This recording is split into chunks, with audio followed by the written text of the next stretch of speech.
अऊज़ु बिल्लाहि मिनश्शैतानिर्रजीम बिस्मिल्लाहिर्रहमानिर्रहीम रब्बि इश्रह ली सदरी वयस्सिर ली अमरी वहलुल उक़दतम मिन लिसानी यफ़क़हू क़ौली रब्बि ज़िदनी इल्मा। अस्सलाम वालेकुम।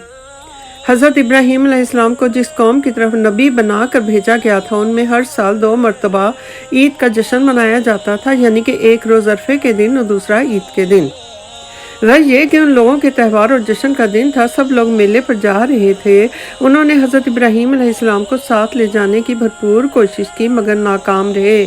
आप अलैहिस्सलाम ने तारों की तरफ देख कर कहा कि मैं बीमार हूँ, यानी कि मैं बीमार होने वाला हूँ। ये इसलिए कहा कि उन लोगों में बहुत से लोग नजूमी थे और सितारों को देख कर हाल बताते थे। ये सब उनको दिखाने के लिए कहा। वैसे भी वो लोग रोज़े ईद शहर से बाहर जाते और एक बड़े मैदान में बुतों की पूजा करते थे। ये उनका आबाई दस्तूर था और वो लोग इसको करना ज़रूरी समझते थे और यही वजह थी कि वह हज़रत इब्राहीम अलैहिस्सलाम को साथ ले जाने पर ज़ोर दे रहे थे ताकि आप अलैहिस्सलाम उनके मजहबी रसूमात से वाकिफ़ हो जाएं और ये ख्याल जो उनके जहन में आते रहते हैं वो ख्याल बातला छोड़ दें। हज़रत इब्राहीम अलैहिस्सलाम उन लोगों के चले जाने के बाद एक कुल्हाड़ा लेकर बुतखाने में दाखिल हो गए और तमाम बुतों के हाथ पांव तोड़ ताड़ कर टुकड़े टुकड़े करके एक सबसे बड़े बुत के हाथ में कुल्हाड़ा थमा कर बुतखाने से निकल आए। तमाम काफिर मैदान में जश्न मना रहे थे। ये खबर उन तक पहुंची। भागम भाग शहर वापस आए, सीधे बुतखाने की तरफ भागे। वहां अपने माबूदों का ये हाल देखा तो लगे अफसोस करने। कहने लगे कि हमारे माबूदों के साथ जिसने भी ये किया है अच्छा नहीं किया। आपस में मशवरा करने लगे कि हमने सुना है कि एक नौजवान जिसका नाम इब्राहीम अलैहिस्सलाम है, हो सकता है कि शायद वही हो, क्योंकि वो नौजवान हमारे पत्थर के माबूदों के सख्त खिलाफ है। मुमकिन है कि हमारा ये अंदाज़ा दुरुस्त हो, इसलिए हज़रत इब्राहीम अलैहिस्सलाम को बुलाया गया। सब गुस्से से बोले कि इस नौजवान को सब लोगों के सामने लाओ, हम उस नौजवान को देखें कि उसने ये जुर्रत कैसे की। अगर वाकई इसी नौजवान ने ये सब किया है तो हम सब उसके खिलाफ गवाही देंगे और उससे जुर्म की सज़ा में उसे सख्त से सख्त सज़ा दी जाएगी ताकि वो आइंदा कभी भी इस जुल्म का इर्तिकाब ना कर सके। ये खबर बादशाह नमरूद तक भी पहुंचाई गई और वो भी सब कुछ सुनकर बहुत हैरान और परेशान हुआ। उसने अपनी राया को समझाया कि लोगों के साथ मशवरा कर दरबार मुनक्कद किया जाए। तमाम लोग इस दरबार में हाजिर हुए और हज़रत इब्राहीम अलैहिस्सलाम को भी उसी दरबार में तलब कर लिया गया। जब दरबार में कसरत से लोग आ गए और लोग उमरा और वज़रा बादशाह सलामत भी दरबार में मौजूद हुए तो हज़रत इब्राहीम अलैहिस्सलाम को बुलवाया गया। हज़रत इब्राहीम अलैहिस्सलाम को सारे मजमे ने और ख़ुद बादशाह नमरूद ने भी बहुत धमकाया और डराया और कहने लगे कि ये काम हमारे बुतों के साथ तुमने ही किया है। ए इब्राहीम, अफसोस है कि तुमने सबको ही तोड़ डाला।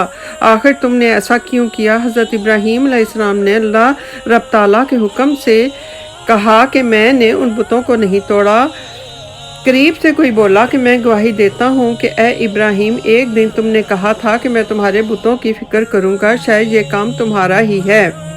काफिरों ने हज़रत इब्राहीम अलैहिस्सलाम से सख्त लहजे से पूछा और कहा कि ये तुमने ही किया है। वो लोग बार बार हज़रत इब्राहीम से सख्त लहजे में पूछते रहे और वो लोग चाहते थे कि हज़रत इब्राहीम अलैहिस्सलाम अपने जुर्म का खुद ही इकरार कर लें, लेकिन ये काम तो बज़ाते खुद हज़रत इब्राहीम अलैहिस्सलाम का तो था ही नहीं, बल्कि ये काम तो उस ज़ात बारी ताला की तरफ से था कि जिसने हज़रत इब्राहीम अलैहिस्सलाम को रसूल बनाकर भेजा था ताकि वो अपने बातिल अकायद पर नादम और परेशान और शर्मिंदा हों। चुनांचे दरबार इलाही से हज़रत इब्राहीम अलैहिस्सलाम को हुक्म हुआ कि आप उन लोगों से कह दीजिए कि क्यों नहीं इतने बड़े माबूद से दरियाफ्त करते जो सबसे बड़ा है और उसी के हाथ में कुल्हाड़ा है।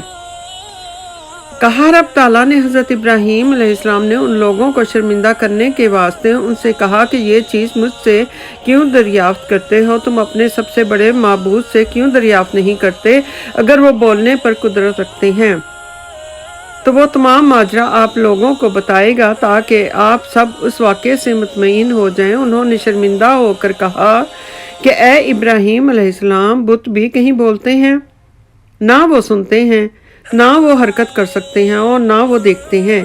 یہ بات سن کر حضرت ابراہیم علیہ السلام نے اپنی قوم سے کہا کہ اے میری قوم، جو معبود بات نہیں کرتے اور نہ دیکھتے ہیں اور نہ سنتے ہیں، پھر ان کو خدا کیوں کہتے ہو اور اس کی عبادت کیوں کرتے ہو؟ تم نے پتھروں کو اپنا معبود بنا رکھا ہے، وہ تو تمہارے خود کے تراشے ہوئے ہیں، اس لحاظ سے تو تم خود ان کے خالق ہو۔ پھر حضرت ابراہیم علیہ السلام نے کہا کہ اے قوم، اگر تم کو عقل ہے تو اسی ہستی کی عبادت کرو کہ جس نے تم کو پیدا کیا ہے، اور یہ پتھروں کی بت پرستی چھوڑ دو۔ یہ کام بالکل فضول غلط ہیں اور تم کو ساری عمر عبادت کرنے کے باوجود کوئی نفع نہیں پہنچے گا۔ اور جب کافروں سے تو کوئی دلیل نہ بن سکی اور ہر بات میں لاجواب رہے اور ناکام رہے، تو مجبوراً ان سرداروں نے حضرت ابراہیم علیہ السلام کو مار ڈالنے کی تجویز دربار نمرود میں پیش کر دی تاکہ وہ اتفاق رائے سے منظور ہو جائے۔ چونکہ بادشاہ نمرود بھی حضرت ابراہیم علیہ السلام کی بے باکی اور حاضر جوابی سے عاجز آ چکا تھا، لہٰذا اس نے ایک بار پھر دربار کو طلب کرنے کا فیصلہ کیا کہ جس میں حضرت ابراہیم علیہ السلام کو سزائے موت کس طریقے سے دی جائے، اس کا فیصلہ کیا جائے۔ غرض یہ کہ ایک بار پھر بہت بڑا دربار سجایا گیا، جس میں بڑے بڑے عاقل اور سمجھدار اور دانشوروں سے مشورہ کیا گیا کہ حضرت ابراہیم علیہ السلام کے لیے کون سی سزائے موت تجویز کی جائے۔ اب سب لوگ اپنی اپنی تجاویز دربار شاہی میں پیش کریں اور اس نوجوان کو ایسی موت دی جائے کہ آئندہ کوئی بھی ان کے معبودوں کے ساتھ ایسا کرنے کی جرات نہ کر سکے۔